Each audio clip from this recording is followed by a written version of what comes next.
ప్రియమైన సహోదరి సహోదరులారా, మీకు శుభవార్త. 2025 సంవత్సరంలో మొత్తం 365 అంశాలను మీతో పంచుకోబోతున్నాము. జనవరి 1వ తేదీ నుండి ప్రతిరోజు ఒక అంశము మరియు దానికి సంబంధించిన వాక్యమును పంచుకుంటాము. దయచేసి ఆ వాక్యములను వినండి, ధ్యానించండి మరియు ఆశీర్వదించబడండి. దయచేసి సబ్స్క్రైబ్ చేయండి మరియు మీ స్నేహితులతో పంచుకోండి. ధన్యవాదాలు.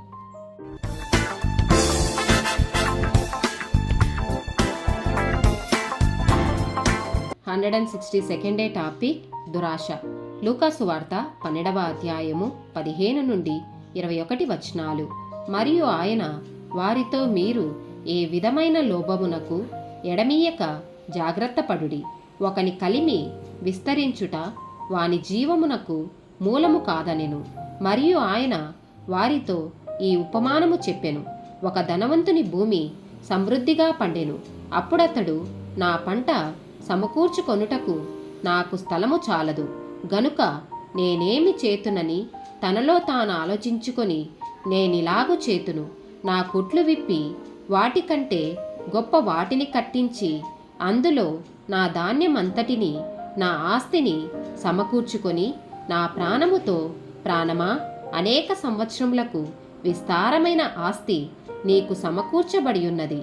సుఖించుము, తినుము, త్రాగుము, సంతోషించుమని చెప్పుకొందుననుకొనెను.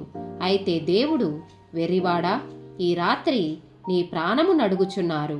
నీవు సిద్ధపరచినవి ఎవని వగునని అతనితో చెప్పెను. దేవుని ఎడల ధనవంతుడు కాక తన కొరకే సమకూర్చుకొను వాడు అలాగుననే యుండునని చెప్పెను. 1 తిమోతికి రాసిన పత్రిక 6వ అధ్యాయము 10వ వచనము. ఎందుకనగా ధనాపేక్ష సమస్తమైన కీడులకు మూలము. కొందరు దానిని ఆశించి విశ్వాసము నుండి తొలగిపోయి నానా బాధలతో తమ్మును తామే పొడుచుకొనిరి. హెబ్రీలకు రాసిన పత్రిక 13వ అధ్యాయము 5వ వచనము. ధనాపేక్ష లేనివారై మీకు కలిగిన వాటితో తృప్తి పొందియుండుడి. నిన్ను ఏమాత్రమును విడువను, నిన్ను ఎన్నడును ఎడబాయను అని ఆయనే చెప్పెను కదా. కొలసీలకు రాసిన పత్రిక 3వ అధ్యాయము 5వ వచనము.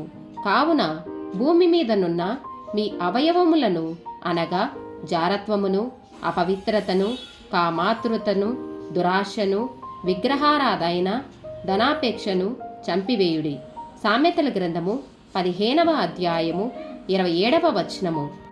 లోబి తన ఇంటి వారిని బాధపెట్టును, లంచము నసహించుకొను వాడు బ్రతుకును. ఆమేన్.